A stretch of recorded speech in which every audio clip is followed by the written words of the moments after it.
Horizonte Espírita Podcast. Apresentado por Alan Pinto. Ouça também os episódios anteriores através do seu agregador preferido ou ainda diretamente no Spotify. Visite o nosso site horizonteinfinito.com.br para maiores informações. Horizonte Espírita, o podcast para quem tem ouvidos de ouvir. Olá, sejam todos muito bem-vindos a mais um episódio do Horizonte Espírita, o podcast para quem tem ouvidos de ouvir. Eu sou Alan Pinto e hoje comigo estão Eric Pacheco. Oi, pessoal. Então vamos conversar aí hoje, em mais um podcast. Litza Amorim. Oi, pessoal, tudo bem? Hoje nós não teremos a presença do nosso querido amigo Rodrigo e nem da Kátia Pelle, mas vamos lá. Hoje estamos com a Dora Encontre, que é paulistana, jornalista, educadora e escritora. Suas áreas de atuação são educação, filosofia, espiritualidade, artes e espiritismo, claro. Tem mestrado e doutorado, pós-doutorado em filosofia da educação pela USP. É sócia-diretora da editora Comênios e coordenadora-geral da Associação Brasileira de Pedagogia Espírita, coordenadora-geral da Universidade Livre Pampeia. Tem mais de 40 livros publicados, livros sobre educação, filosofia, espiritualidade, livros didáticos, livros psicografados. Trabalha em prol do diálogo interreligioso, milita por uma nova educação que inclua interdisciplinaridade, espiritualidade, autonomia do educando com a mudança radical da escola tradicional. Inspira-se nos grandes clássicos da educação como Comênios, Rousseau e Pestalozzi, que tinham uma visão integral do ser humano. É uma das continuadoras do trabalho da pedagogia espírita, iniciado por figuras ilustres como Herculano Pires e Eurípides Bassanufo. Dora, não precisa dizer que é um prazer imenso tê-la aqui conosco. Seja muito bem-vinda ao Horizonte Espírita. Depois de tentarmos aí por um longo período, esse encontro ele finalmente aconteceu. Olá, pessoal. É um grande prazer meu estar aqui com vocês também. Muito obrigada pelo convite. Eu tive contato com o seu trabalho, Dora, com um livro didático do meu filho. Ele estava fazendo 6ª série e Todos os Jeitos de Crer. Eu peguei aquele livro e, como ele estudava numa escola católica, eu abri e vi que falava sobre várias religiões. E eu falei, deixa eu ver o que fala isso aqui sobre o espiritismo. E eu fiquei chocado com o primeiro parágrafo. No primeiro parágrafo, a autora dizia que Kardec tinha fundado o espiritismo, que era uma ciência, uma filosofia, uma religião, mas tinha um problema, que ele não era reconhecido como religião pelos religiosos, como filosofia pelos filósofos e nem como ciência pelos cientistas. Aquilo abriu uma porta para mim que você não faz ideia.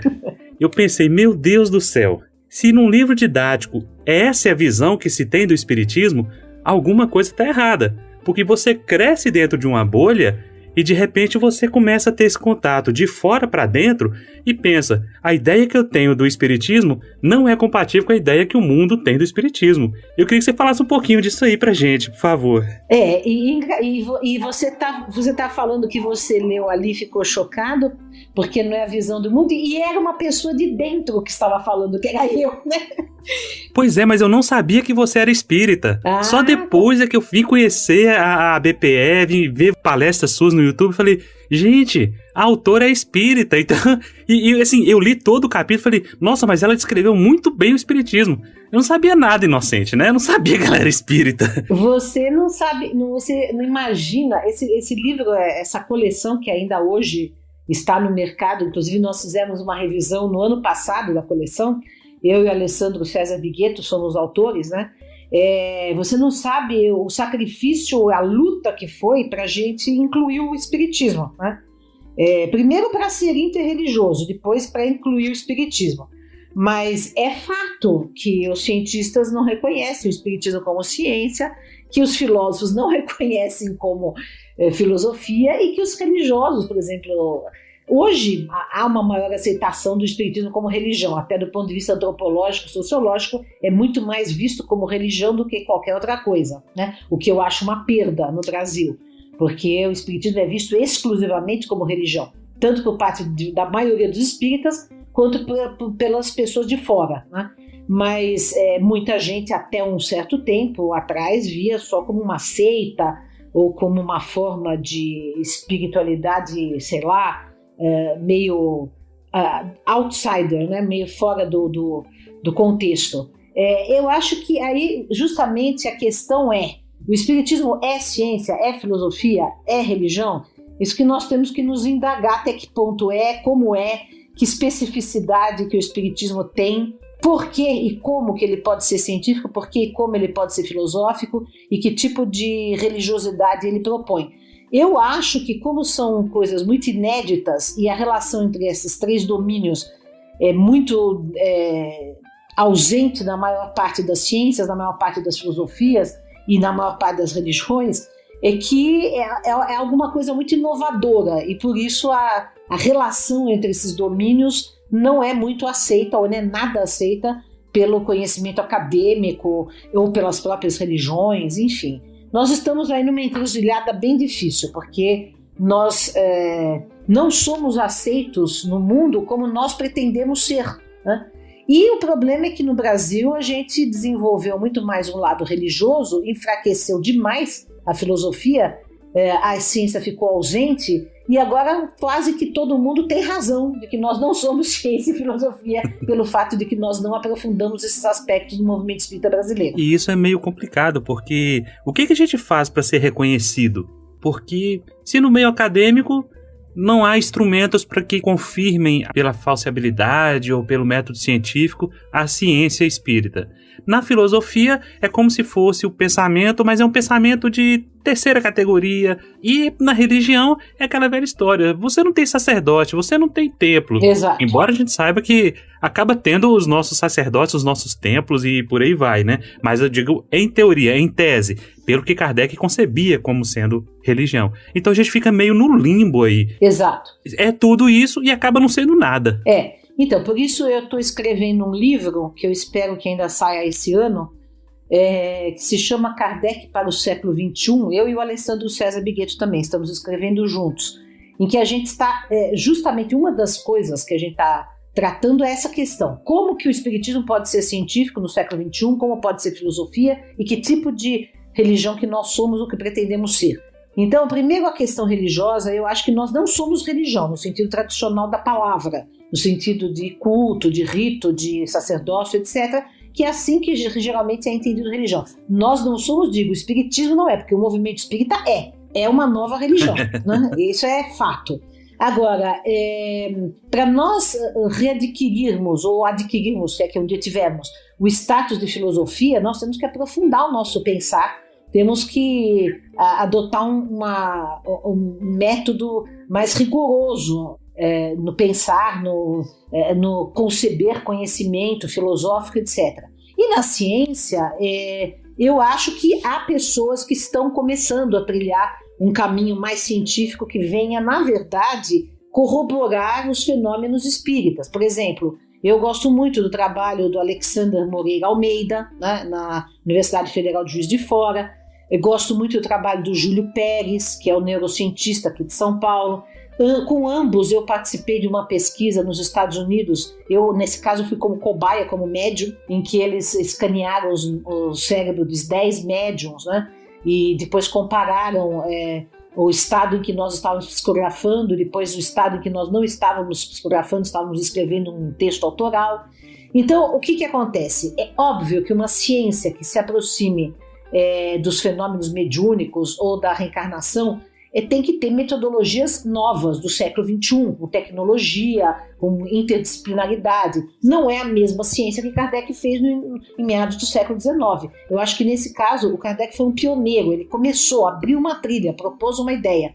Mas a ciência que nós temos que fazer no século XXI tem que ser feita por cientistas. Espíritas não podem fazer ciência simplesmente por serem espíritas. Tem que ser anticientista para fazer ciência. Pode ser espírita também, como é o caso do Júlio Pérez e do Alexander.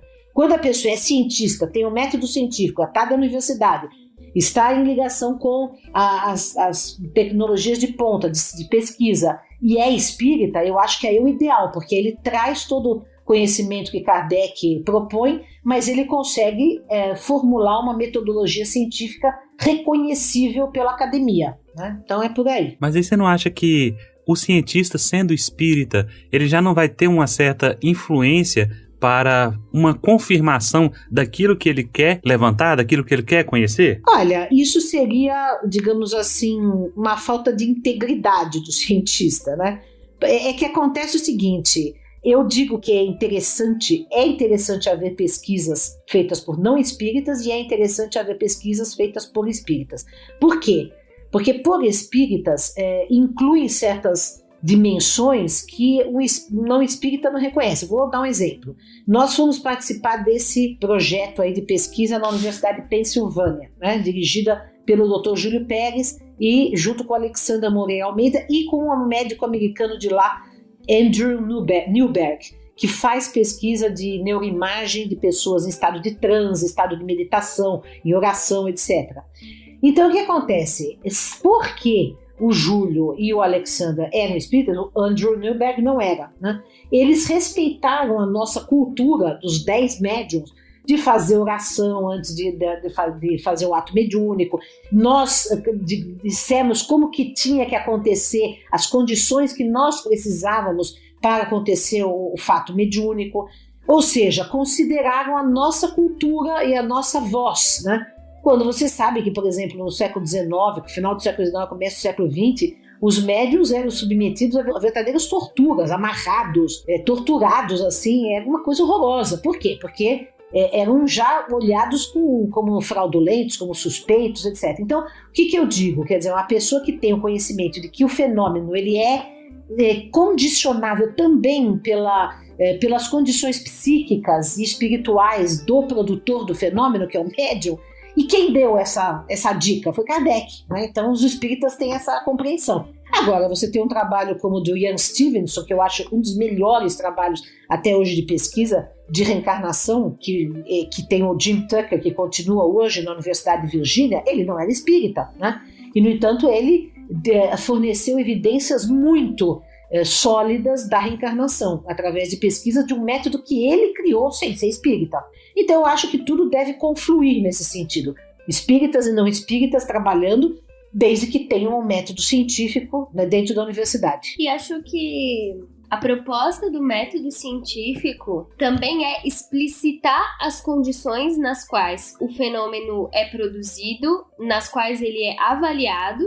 E nesse sentido, o viés de confirmação que todo cientista tem o seu, ele acaba sendo minimizado ou controlado. Ou seja, eu posso ser um espírita cientista, porém, quando eu descrevo o meu fenômeno e eu analiso, eu explicito esse método de modo que uma pessoa ateia possa olhar para esse método e dizer quais são os equívocos, os pontos fracos, de modo que uma pessoa ateia possa tentar reproduzir a minha pesquisa. Isso. Então, nesse sentido, a subjetividade, ela fica, vamos dizer assim, controlada ou minimizada, né? E não adianta, qualquer tipo de pesquisa científica tem também a subjetividade.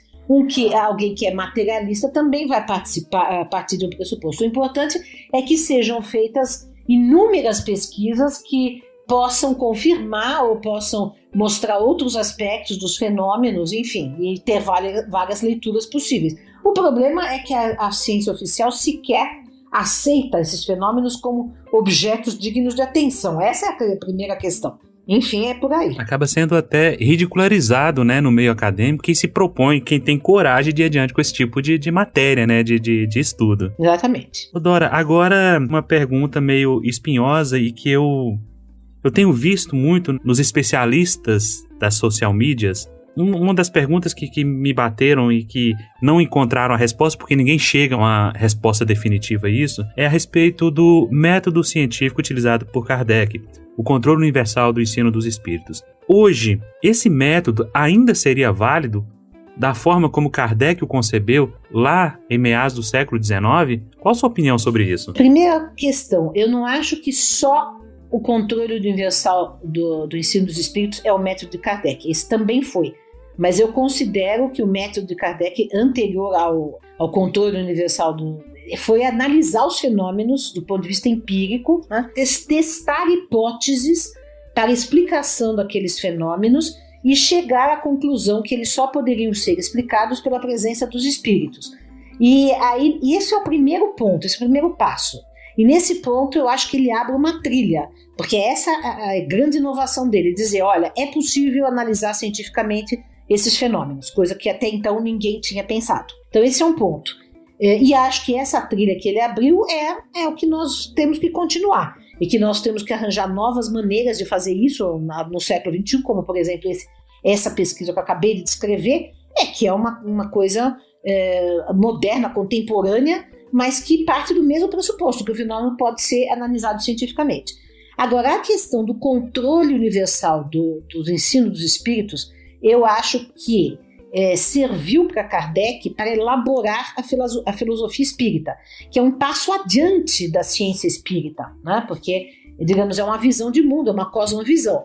Só que eu acho que hoje esse método não é mais aplicável. Por quê? Porque simplesmente ele fazia algo em que ele recebia comunicações de diversos médiuns que ele conhecia, que não se conheciam entre si, médiuns que estavam distantes, que escreviam com ele, muitos médiuns se correspondiam com ele, e hoje seria impossível reproduzir isso, porque nós temos rede social, nós temos internet, ou seja, você não garante nunca que um médium não falou com o outro, que o outro não soube do e que todos são desconhecidos entre si e que tiveram produções e respostas independentes. Não tem isso, né? Eu participei de uma pesquisa que, depois que o Júlio Pérez e o Alexandre fizeram essa pesquisa nos Estados Unidos, nós fizemos uma pesquisa privada que não foi publicado nada ainda, todo o material ainda não está analisado, em que nós nos fechamos, né? O Júlio Pérez, o Alexandre, junto com 4 desses médiums que foram para os Estados Unidos, eu era um desses médiums, e nós nos fechamos num lugar durante algumas vezes e fizemos vários tipos de pesquisa, evocação, controle, mútuo, etc. Mas ali ninguém saía dali, ninguém estava com rede social, ninguém estava se falando, era uma coisa controlada, né? Fechada. Então eu acho que hoje o controle universal do ensino dos espíritos é impossível de se aplicar no mundo contemporâneo. Dora, eu queria saber, a partir dos seus estudos sobre o Kardec, qual que você acha que é a participação desse chamado método do controle universal do ensino dos espíritos na produção de Kardec, e qual que você acha que seria a participação da reflexão dele como filósofo e, antes disso, também como cientista, que eu acho que essas figuras se confundem um pouco, né? O filósofo é um pouco cientista e o cientista é guiado por uma certa filosofia, né? Eu estou entre aquelas pessoas que não considera Kardec um mero organizador das ideias dos espíritos, né? Portanto, eu nem uso mais a palavra codificador, porque eu acho que ele exerceu algo muito maior do que o simples recebimento de revelações prontas e organizar essas revelações. Eu acho que a filosofia espírita, tal como ela aparece no Livro dos Espíritos, primeiro, ele foi criador de um método, isso é dele, né? E segundo, a filosofia espírita, que resulta de todo esse diálogo com ele, dele com os espíritos, é uma filosofia que foi concebida justamente em diálogo dele com os espíritos. Então passa por um viés dele, obviamente.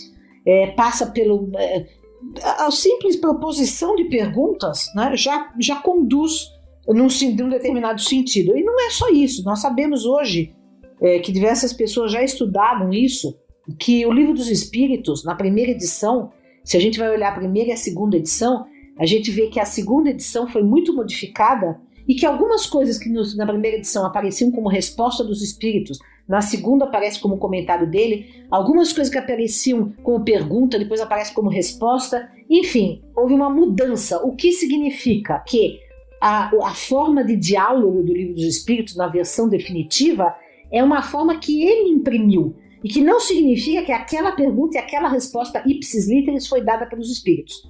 Ele fez todo um apanhado, ele reescreveu tudo a partir da sua própria visão. E acho que nesse sentido ele tinha condições, ele era um pensador, né? Ele estava pensando e estava em diálogo com os espíritos. Acho que essa é a grande novidade do espiritismo também. É uma filosofia que se propõe em diálogo com o mundo espiritual, mas não é simplesmente uma revelação acabada que ele recebeu e organizou. Isso eu tenho convicção disso hoje. Aliás, a própria estrutura em que o Livro dos Espíritos foi montada, ela é espetacular, porque você vê o desencadeamento de ideias proposto por Kardec seguindo uma lógica, um conteúdo didático, e você percebe exatamente esse trabalho que você acabou falando aí, Dora, que é uma construção de pensamento e de perguntas e respostas para que quem está lendo comece a desenvolver, comece a aprender, comece a pensar exatamente naquilo que ele quer te conduzir até aquele ponto de chegada. Exato.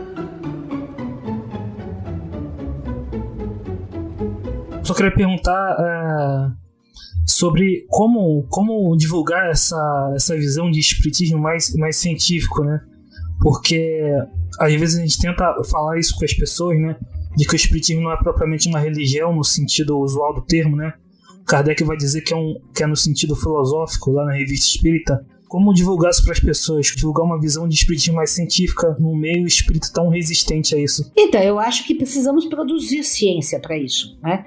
Então, isso que eu citei, por exemplo, em 2010, em 2014, nós fizemos aqui em São Paulo, em 2010, o primeiro Congresso Internacional de Educação e Espiritualidade, em 2014, o segundo Congresso Internacional de Educação e Espiritualidade, e no primeiro nós trouxemos pesquisadores de espiritualidade, trouxemos o Jim Tucker, que pesquisa sobre reencarnação, outros que pesquisam sobre reencarnação, como Antônia Mills, enfim, trouxemos pessoas de fora do Brasil que nem são espíritas, que fazem pesquisa científica que envolve fenômenos que nós consideramos fenômenos que evidenciam a imortalidade da alma.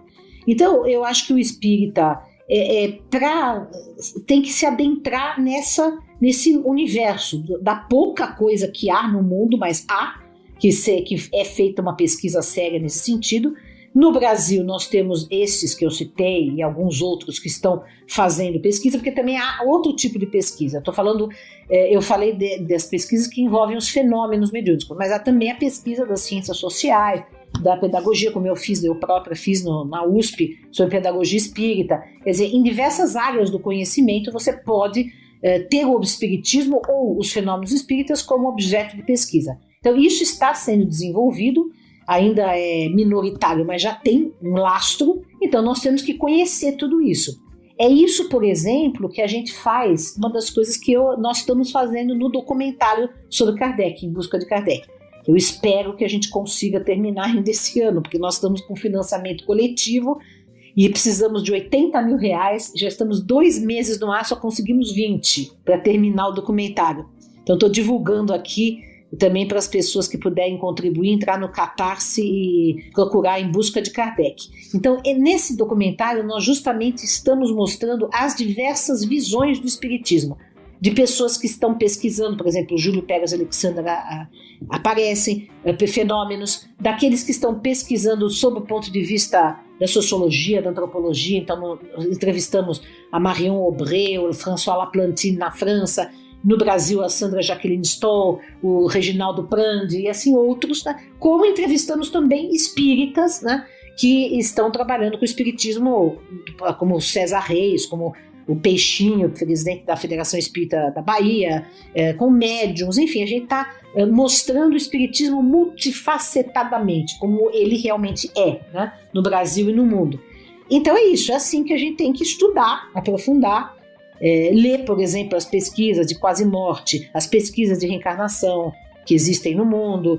Infelizmente, a maior parte dessas coisas estão em inglês, então seria interessante traduzir. Nós traduzimos alguma coisa. No livro nosso do Congresso de Educação e Espiritualidade tem traduções, né, para o português. Então é isso. Essa tem sido a nossa militância. Eu queria fazer um comentário. Quando a gente montou esse podcast, a ideia era falar de espiritismo fora da caixa. E eu entendo que espiritismo fora da caixa é também dialogar com as pesquisas científicas, mas é também resgatar a essência filosófica do Kardec, enquanto pessoa que tinha liberdade de pensamento e que procurava dialogar com as questões do seu tempo, com a sua cultura, a filosofia do seu tempo, de forma menos dogmática.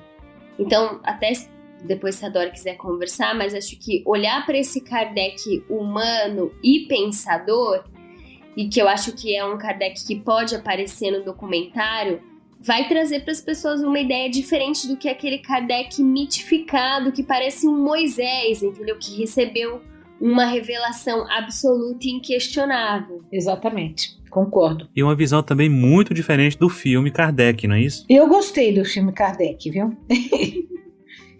Eu sei que está polêmico o negócio, e eu sou super crítica, eu não gostei até agora, não tinha gostado até agora de nenhum filme do Wagner Assis, inclusive tinha já feito críticas públicas ao Nosso Lar, mas o filme do Kardec eu gostei.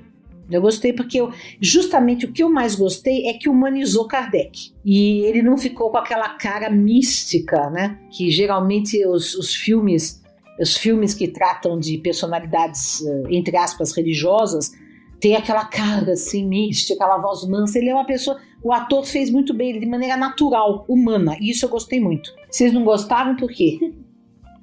Agora sou eu que estou perguntando. Bom, agora a entrevistada tá virando entrevistadora. Eu sou jornalista.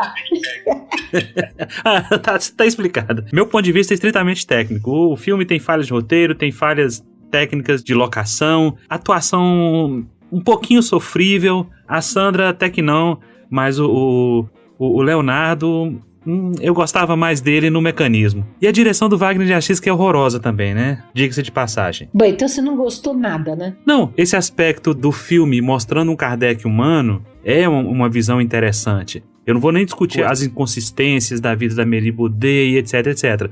Mas, tecnicamente, o filme não é lá essas coisas. Eu achei o contrário. Eu sou bem exigente, mas achei bom. Achei bonito, achei... Enfim, eu assisti 2 vezes e eu gostei. Enfim, é isso. E olha que eu sou bastante crítica. Agora, o meu documentário é totalmente outra coisa, né? É outra pegada, né? A expectativa do documentário é justamente essa, né? De mostrar uma visão mais próxima da realidade, do contexto histórico. Porque senão vira trabalhos do Michael Moore, vira um documentário. Você tem um mito e desse mito você vai procurar o túmulo de Kardec, procurar a parte mística da coisa e etc. A expectativa nossa, e eu convido os nossos ouvintes a participarem, nós vamos deixar o link aqui para você ir lá, vamos deixar também o site da BPE, o vídeo que mostra todo o trabalho desse documentário. Na verdade, o documentário já está pronto, ele já foi filmado, ele já foi gravado, já foi editado. O que está faltando é a pós-produção. Porque esses 80 mil que falta é para pós-produção, legenda, arte e compra de imagens, etc, entendeu? Inclusive, ele já está todo editado, com todos os entrevistados. É que tem o documentário, ele tem 2 facetas, esse documentário. Uma que é o próprio documentário em si, as entrevistas, toda a história de Kardec, toda a história do espiritismo na França, depois no Brasil, etc., até hoje, até os dias contemporâneos, mas também tem a linha narrativa do diretor e co-roteirista, porque eu sou roteirista e o Karim Soumaila também é co-roteirista, e ele, na vida real, ele perdeu uma filha num acidente. Então, a narrativa é em busca de Kardec, ele buscando a filha, e ao mesmo tempo então vai encontrando Kardec e o espiritismo na França, no Brasil, e vai amarrando essa história com a história dele, entendeu? E isso torna o documentário uma coisa mais humana, né? E não só uma coisa, digamos assim, cognitiva, intelectual, mas tem uma poesia, tem uma emoção, né? E, enfim, é isso. Dora, eu queria fazer agora uma pergunta sobre uma coisa ao qual você está muito relacionada, né? Que é a pedagogia espírita. Se você me pudesse definir o que é pedagogia espírita para o público, né? Olha, a pedagogia espírita, e eu sou teimosa em insistir nesse nome, porque tem muita gente que me aconselhou a desistir dele, mas eu sou teimosa porque é uma tradição que eu recebi do Herculano Pires, porque foi ele que criou esse termo, mas a pedagogia espírita nasce no Brasil com Eurípides Barçanufo, com o Colégio Allan Kardec, que foi fundado em 1907. E depois teve várias pessoas durante o século XX que desenvolveram essa ideia, como Anália Franco, Ney Lobo, Vinícius, Dr. Tomás Novellino, Herculano Pires, etc. E chegou em mim. E eu tenho levado essa bandeira adiante, tanto que eu fiz a minha tese na USP sobre pedagogia espírita, tese de doutorado, justamente para ter uma leitura acadêmica disso. E o que é a pedagogia espírita? Bom, em primeiro lugar, ela não é uma pedagogia confessional, não é para doutrinar ninguém no espiritismo, mas é uma perspectiva diferenciada da educação. é uma educação inovadora. Já o Eurípides Bassanufo, quando fez o Colégio Allan Kardec, lá no início do século XX, ele teve uma proposta de educação extremamente inovadora. Era uma escola sem castigos, sem notas, não seriada, com muito afeto, com aulas ao ar livre, com aulas passeio, com aulas de astronomia, com debates, com empoderamento dos alunos, com construção do conhecimento, enfim. Então, isso demonstra que a pedagogia espírita é uma pedagogia inovadora, diferente da pedagogia tradicional, né, de ficar o aluno sentado ouvindo o professor falar. Eu trabalho especificamente dentro da pedagogia espírita com o ensino interreligioso, ou seja, é a inclusão da espiritualidade na educação, mas de forma não confessional, de forma interreligiosa, porque eu acho que a educação tem que ensinar a pensar, tem que ensinar o indivíduo a raciocinar, ele tem que conhecer todas as formas de crer, inclusive as formas de não crer, tem que conhecer as doutrinas materialistas, nihilistas, para que ele possa formular uma convicção própria e ter argumentos próprios para delinear o seu próprio caminho e não ficar sendo catequizado numa coisa ou noutra. Então, para mim, a educação tem que ser plural, interdisciplinar, interreligiosa, afetiva, livre. E tudo isso a gente vem construindo nessa ideia da pedagogia espírita. Durante muito tempo eu trabalhei em sala de aula, em escolas públicas, particulares, mas há vários anos eu tenho me dedicado a formar pessoas para aplicarem a pedagogia espírita. Portanto, nós temos já desde 2005 um curso de pós-graduação de pedagogia espírita para que as pessoas possam saber se formar, entender, para que possam aplicar nos seus centros espíritas, nas suas ONGs, nas suas escolas, onde for. E como essa pedagogia acaba sendo recebida no movimento espírita, Dora? Como você percebe isso? Olha, com muita dificuldade, mas menos do que havia antigamente. Quando, em 1970, o Herculano Pires lançou a revista Educação Espírita pela Edicel, ele teve que acabar logo em seguida com essa revista, depois de 6 números, porque não havia receptividade nenhuma. Por exemplo, o meu livro Educação segundo o Espiritismo, que foi lançado a primeira vez em 1997, é o meu livro mais vendido, vendeu já mais, 40 mil exemplares. Então, quer dizer, para um livro de estudo é bastante. Então, eu acho que a resistência é menor, mas ainda existe muita resistência.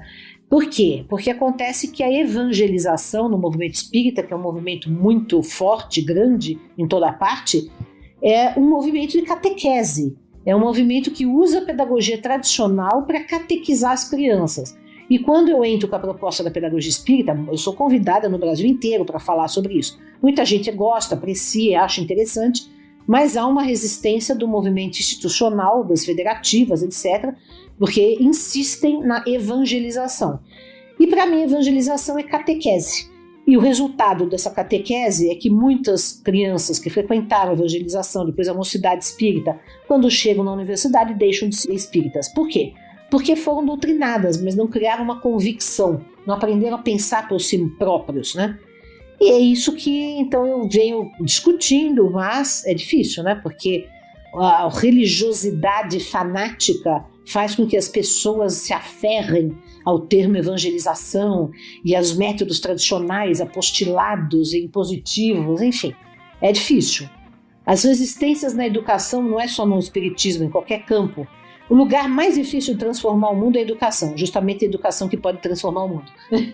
Você também trabalha com uma proposta de terapia pedagógica, então, a partir do que você falou, eu traria uma questão assim, é só aprender a pensar? Por que os jovens têm dificuldade de pensar? São questões meramente intelectuais ou onde que entra a parte emocional também? A parte afetiva da educação. Então, esse é um projeto da terapia pedagógica que a gente criou na Universidade de Lipampédia. Estamos já no 2º grupo piloto, já apresentei em congresso e pretendo publicar artigos e livros sobre isso. Eu tive essa ideia a partir da dificuldade que a gente vê na formação de educadores. Os educadores às vezes entram em contato com ideias interessantes, como a própria pedagogia espírita, tal, mas na hora de aplicar sentem um embaraço emocional e não conseguem aplicar. Reproduzem aquilo que receberam na infância. Então, hoje em dia, eu acho que o mundo só pode se transformar através de 2 vertentes: educação e terapia. Ou seja, A educação tem que ser terapêutica e a terapia tem que ser educacional. As pessoas precisam se abrir para a educação, e a educação é pensar, é pesquisar, é debater, é ter abertura mental, mas a terapia é para curar as nossas chagas internas, é para aprendermos a lidar com as nossas emoções, é para superar os nossos traumas desta e de outras vidas, enfim. Então eu acho que as duas coisas têm que se conjugar, por isso hoje nós fazemos aqui um projeto de terapia pedagógica que está dando muito certo.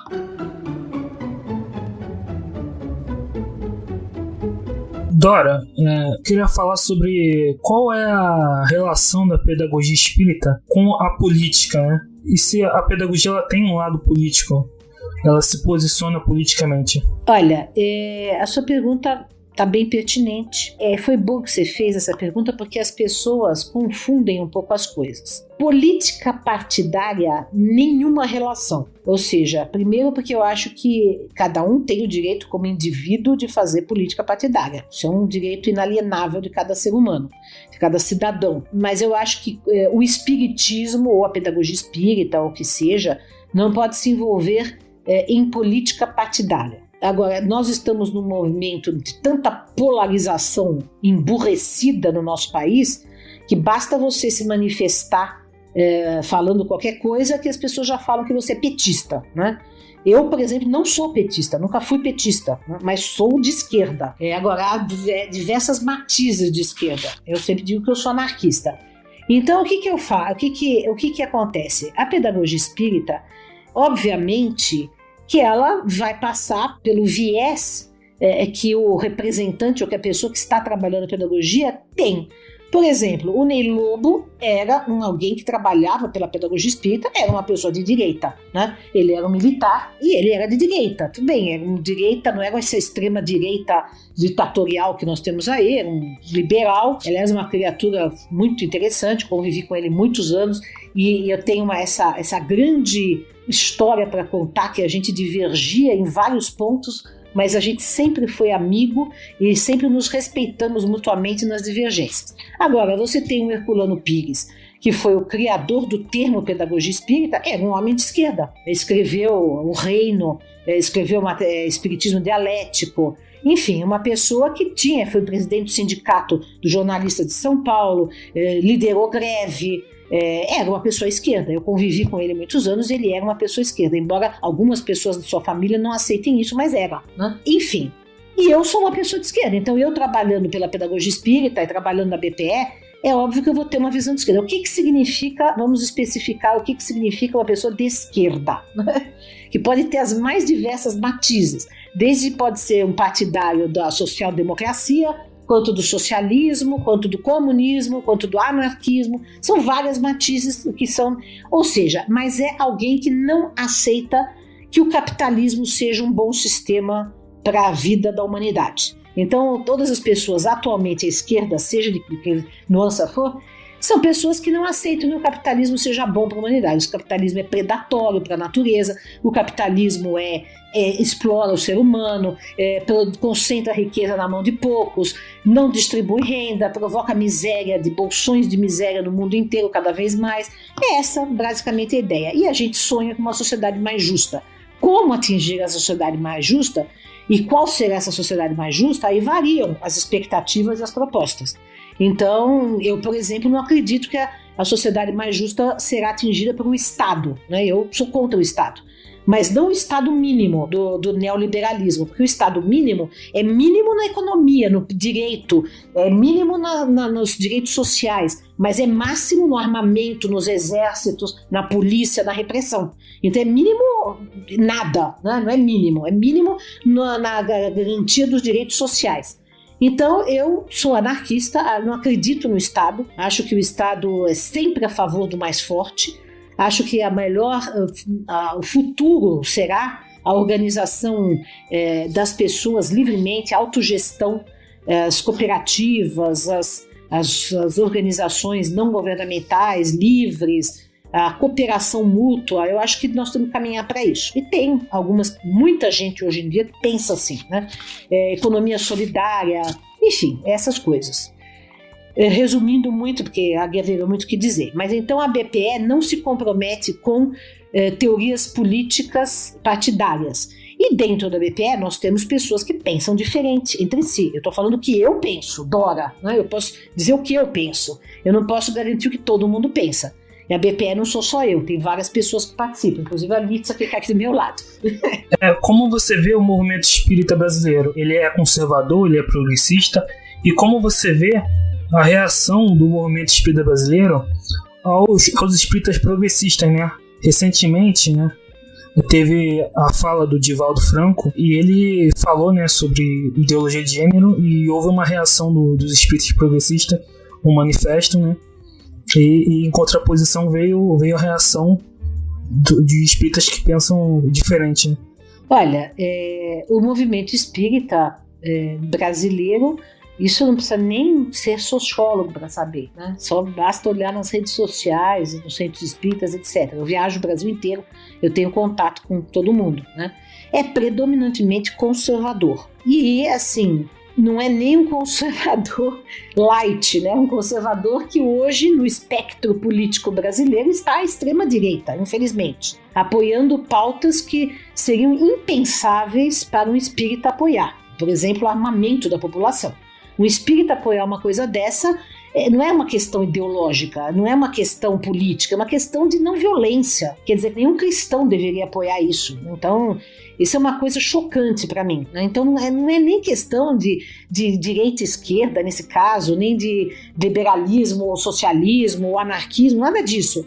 Quer dizer, essa é uma questão de princípio ético, não matar, né? Não violência, trabalhar pela paz. Assim, o espírita necessariamente teria que ser pacifista.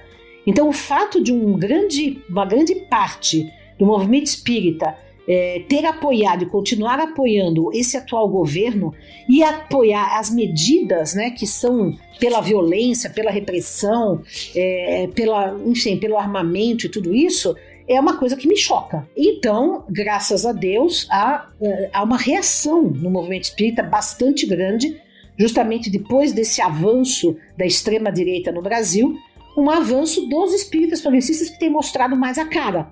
Esse manifesto que foi feito contra as manifestações do Divaldo Pereira Franco foi encabeçado pela BPE. Né? Nós mesmos que encabeçamos, escrevemos, e um monte de gente assinou no Brasil inteiro, e agora tem uma coluna no jornal GGN, Espiritismo Progressista, para trabalhar esse aspecto. Ou seja, estamos deixando um registro histórico, que eu faço questão de fazer parte desse registro histórico, de que nem todo espírita apoia isso que está aí. Nem todo espírita é a favor do armamento, nem todo espírita é a favor da repressão, da redução da maioridade penal e de toda da reforma da Previdência, enfim, todas essas coisas que estão acontecendo aí, que vão diametralmente contra os direitos humanos, os direitos do cidadão, os direitos universais dos seres humanos, enfim. Essas coisas extrapolam, inclusive, a questão do direito e esquerda, né? É uma questão de princípios éticos, né? Ser pacifista é ser ético. E acho que também vale mencionar que a nossa reação às colocações do Divaldo partem de uma grande confusão que esse médium fez, porque existem muitas pesquisas em torno das questões de gênero, desde pesquisas históricas sobre existe machismo na sociedade brasileira, até pesquisas como o que será que é a transexualidade, como lidar com isso. São pesquisas acadêmicas que trazem questões diferentes, respostas diferentes, como é o dever da ciência e da academia fazer. O que o Divaldo disse é que existia uma grande conspiração de práticas autoritárias para impor determinados padrões de sexualidade e gênero para as crianças, o que é uma coisa não científica. Não existe nenhuma pesquisa que demonstre que existem essas práticas autoritárias hoje. Então ele acabou sendo muito pouco cuidadoso e acabou engrossando o caldo de um discurso que está circulando na nossa sociedade, que é um discurso sem base científica, é um discurso, pelo contrário, anticientífico e que trata questões complexas de um modo muito polarizado. Então, eu como cidadã e como espírita, acho que é muito importante fazer um contraponto. Né? Tem um artigo publicado no Diário do Nordeste, eu não me lembro o nome da autora. É Ana Cláudia Laurindo. Isso, que ela fala assim, aposentem o Divaldo, porque tá parecendo que agora todo carnaval é hora do senhor Divaldo Franco soltar uma polêmica. O ano passado foi essa questão de gênero, esse ano foi o desfile da escola de samba que fez uma evolução lá com o Cristo, com o Satanás subjugando o Jesus. E a impressão que eu tenho não é o Divaldo. Nós é que colocamos ele num patamar e que ele virou o verdadeiro guru. O Divaldo tá parecendo hoje, pra mim, o Silvio Santos. Tá com o mesmo comportamento do Silvio Santos. Um senhor nonagenário e que agora acha simplesmente que ele pode falar o que vier na telha e todo mundo lá batendo palma. A gente precisa rever isso. A gente precisa voltar às origens do que é realmente ser espírita, e essa agenda conservadora, principalmente a que nós vemos hoje no governo aí, vendo a questão política em si, ela é totalmente incompatível com os postulados espíritas. Com os postulados nem espíritas, com os postulados cristãos. Eu só queria corroborar o que você falou, dizendo o seguinte, que a nossa luta tem sido justamente essa. Nenhum médium pode se tornar guru. E esse foi um dos grandes problemas do movimento espírita brasileiro, já a partir do próprio Chico Xavier. Então, o médium, ele tem que fazer o seu trabalho como médium. Essa produção mediúnica tem que ser analisada criticamente, coisa que nunca foi feita no Brasil, nem com os livros do Chico, nem com os livros do Divaldo, nem com os livros de ninguém. E o médium, enquanto médium, ele não pode se tornar líder por ser médium. E não pode sair falando sobre todos os assuntos. Porque ninguém pode falar sobre todos os assuntos. Por exemplo, eu falo de assuntos que eu entendo, que é educação, que é filosofia, mas eu não fico falando sobre, física quântica, astrofísica ou medicina, porque eu não sou da área. Agora, os médiums, eles se julgam no poder ou no direito de falar sobre tudo, de pontificar sobre tudo. E todo mundo acha que pode e deve se submeter a esse tipo de liderança cega. Então essa que tem sido a nossa visão. A gente tem que remodelar o espiritismo para que as pessoas falem a partir de suas especialidades, de seus conhecimentos, e não porque são médiums, né? É essa a ideia que nós temos trabalhado. Eu queria fazer uma outra pergunta com base numa questão do Livro dos Espíritos. Na questão 882, Kardec pergunta o seguinte: o homem tem o direito de defender aquilo que ajuntou pelo trabalho? A resposta: Deus não disse, não roubarás? E Jesus, dai a César o que é de César? Aí vem um comentário de Kardec: aquilo que o homem ajunta por um trabalho honesto é uma propriedade legítima, que ele tem o direito de defender. Porque a propriedade que é fruto do trabalho constitui um direito natural, tão sagrado como o ter trabalhar e ter viver. Como você enxerga essa questão, esse comentário específico de Kardec, onde ele diz que a propriedade é um direito natural?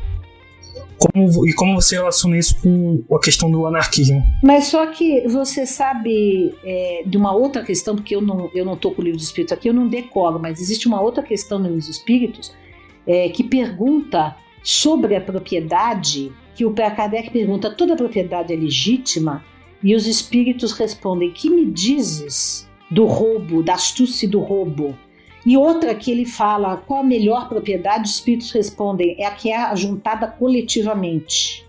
Então veja, não adianta você vir com uma questão isolada do Livro dos Espíritos, querendo com isso defender o direito natural da propriedade, que é uma coisa iluminista do liberalismo, e esquecer o conjunto da obra. E quando a gente vai ler o conjunto da obra, ela é contraditória, sim. Você tem respostas no Livro dos Espíritos que são socialistas e outras que são liberais.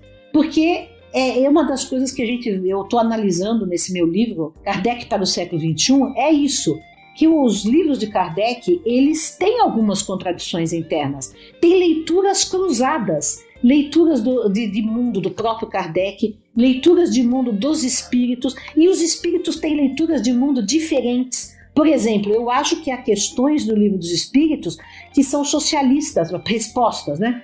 Outras que são liberais, outras no Evangelho segundo o Espiritismo que parecem totalmente liberais. Liberais, eu estou dizendo liberalismo, né? Então, é preciso debater mais profundamente. Não dá para você pegar uma pergunta isolada e com isso defender a ideia de que o espiritismo, então, é a favor da propriedade privada e da defesa da propriedade privada. Sim, alguns espíritos devem ser, o próprio Kardec talvez fosse, mas outros não são. E há divergências mesmo, porque isso não quer dizer que a verdade está num lugar só. A gente pode debater isso. E vejam só, mesmo entre os socialistas utópicos, por exemplo, Proudhon, que é às vezes considerado um socialista utópico e às vezes considerado um anarquista, um fundador do anarquismo, ele não era contra a propriedade individual. Ele era contra o acúmulo do capital. Ele era contra o acúmulo do capital dos meios de produção. Mas não era contra uma pessoa ter uma casa, entendeu? Então isso é muito, assim, é cheia de nuances a coisa, não é assim tão simples. Eu tenho acompanhado os seus escritos aí na internet e tenho visto que você tem se apropriado de alguns itens do Livro dos Espíritos, de Kardec, do Evangelho, para defender um liberalismo espírita. E eu acho que isto é uma leitura com viés, né? É preciso aprofundar mais esse debate. E será que o movimento espírita em si, ele estaria pronto para esse debate? Porque nós partimos do pressuposto de que tudo que Kardec colocou é a representação da verdade e não mais se discute. Embora o próprio Kardec tenha dito, porque ele não disse tudo, mas nós passamos a encarar essas questões. Quando você fala em há contradições no Livro dos Espíritos, você toma cuidado, porque o pessoal vai te colocar na fogueira aí. Vai comprar fósforo, gasolina e vão fazer churrasquinho de Dora. Porque os espíritas, em geral, não aceitam esse tipo de questionamento. E aí você fala, a questão da pedagogia espírita, de colocar as pessoas para pensarem, nós precisamos disso. Porque hoje o que nós vemos, vivenciamos no movimento espírita, que se você chega e fala, espiritismo não é religião, pronto, você arrumou vários inimigos. Para essa e talvez até para as próximas encarnações. Bom, olha, acontece o seguinte, Alan, eu não sou o tipo de pessoa que vou deixar de dizer o que eu penso ou de aprofundar os meus estudos preocupada com o que os outros vão pensar. Eu tenho um compromisso com a verdade, com a busca da verdade, enfim.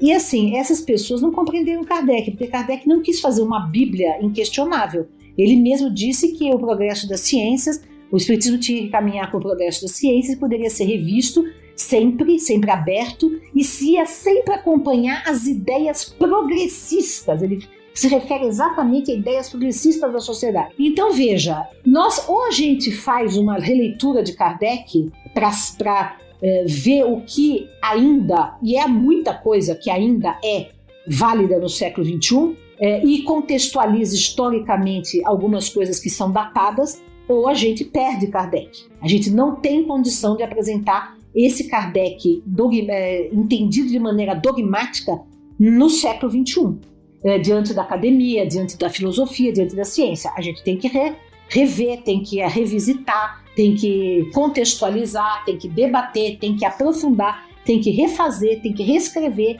para que a gente possa continuar com o espiritismo. E aquilo que é básico não muda, né? A imortalidade da alma, a ética, a reencarnação, a ideia de Deus, enfim, isso não muda. Mas há nuances que devem ser discutidas sim, né? E isso é um trabalho que eu estou tentando fazer, e há outras pessoas no movimento espírita que pensam assim também. Eu queria falar, como eu também sou membro da BPE, eu acho que um documento bacana para as pessoas consultarem é o Manifesto por um Espiritismo Livre, que a BPE encabeçou, mas outras pessoas do movimento que não são da BPE assinaram também, porque lá é colocado, assim, vamos dizer assim, aquilo que consideramos essencial, que unificaria todos os espíritas, mas também é colocado aquilo que seria uma compreensão mais específica dos espíritas progressistas. Então a gente tenta ao mesmo tempo dizer, todos os espíritas acreditam na reencarnação, consideramos que isso é um princípio que continua válido para o século XXI. Agora, nós progressistas, quando pensamos, por exemplo, em caridade, associamos muito a caridade à justiça social, promoção do desenvolvimento social. Então só é uma dica de um documento que o pessoal pode consultar para conhecer melhor o pensamento da BPE e dos espíritas progressistas em geral, né? Porque esse documento foi assinado por várias pessoas que não são da BPE, né? Muita gente do Brasil inteiro. Teve quantas mais? Umas 700 assinaturas, agora não me lembro exatamente, mas por aí. Dora, espiritismo hoje, Brasil, a maior nação espírita do planeta, é possível reformularmos esse espiritismo e conciliar todo mundo? Litsa falou em unificação. Ou você acha que nós temos que partir para outra e desse espiritismo que nós temos fazer um braço e colocar um espiritismo progressista, um espiritismo que resgate Kardec, porque hoje fala-se muito em Kardec, mas Kardec acaba sendo uma referência muito distante do que realmente é. Basta abrir as apostilas que são distribuídas nos cursos que tem nas casas espíritas, abrir o material editado pela própria FEB, né, os estudos sistematizados e avançados e etc., que você vê que Kardec aparece quase como uma nota de rodapé. Você acha que é possível a gente fazer essa conciliação, essa reformulação e resgatar esse espiritismo para que possamos ter um novo espiritismo? Essa é a proposta, entendo eu, da pedagogia espírita. Mas como nós vamos fazer isso? O porquê e o que a gente sabe, mas como nós vamos fazer isso? Olha, estamos tentando trabalhar nisso e há várias pessoas que também pensam assim, né? Não é só a BPE, nós não somos só nós, né? A questão é, nós estamos até justamente aqui revendo a Litsa e eu o filme do Lutero. O Lutero, por exemplo, ele não queria separar da Igreja Católica, mas não houve remédio, né? Separou e fundou uma outra coisa, cristã, que foi o protestantismo, que em relação ao catolicismo daquela época foi um progresso. Hoje o protestantismo é bastante, a maior parte dos evangélicos são bastante reacionários, conservadores, e o que a gente estava observando, fazem exatamente aquilo que Lutero criticou, de venda, né, da fé, etc. Mas naquele momento histórico, Kardec deu um passo importante. Lutero deu um passo importante. Então eu acho o seguinte, nós estamos trabalhando. Se vai haver uma adesão do movimento espírita inteiro a uma revisão, a uma visão mais progressista, a uma visão de Kardec mais contextualizada, mais avançada, etc., ou não, ou se vai haver um cisma, nós não sabemos. Só a história dirá. Nós não queremos brigar com ninguém, nós queremos apenas marcar um território, né, mostrando uma leitura do Espiritismo para o século XXI, uma leitura progressista, uma leitura atualizada, uma leitura aprofundada e um debate. Né? Acho que é fazer um convite, oferecer uma proposta para as pessoas. E a ideia nossa também é reconhecer que atualmente existem várias formas de se ler o Espiritismo e que cada um vai reivindicar que a sua é a mais coerente, a mais relevante para o momento que a gente vive. Isso faz parte. A gente não precisa ser inimigos por conta disso. Mas também a gente não pode ter uma união sem debate, né? Sem tentar esclarecer quais seriam os melhores caminhos. Até agora, o que o movimento de unificação fez foi uma proposta de homogeneização e impositiva, não de diálogo. Eu sei porque, por exemplo, o pessoal da CEPA, que eu tenho me aproximado mais recentemente, que é a proposta do espiritismo laico, embora eu acho que o espiritismo tem um aspecto religioso, mas eu converso muito bem com eles, né? Mas eles foram excluídos, né? Foram boicotados pelo movimento federativo e nunca foi aceito um diálogo. Como eu sou constantemente, a BPE é constantemente boicotada também e excluída. Então a exclusão vem do movimento que se pretende unificador. Quer dizer, a unificação é aquela, aceita o que eu digo, senão você está fora da unificação. Não é um diálogo, não é uma abertura para o debate ou para entender os pontos que nos unem. Então, nós estamos aí, não queremos brigar nem separar de ninguém, mas vamos continuar construindo as nossas ideias dentro de uma racionalidade, de uma crítica que consideramos que é o que Kardec queria. Dora, e o seu livro tem data para lançamento? Eu pretendo ainda lançar nesse ano. Vamos ver se eu consigo terminar.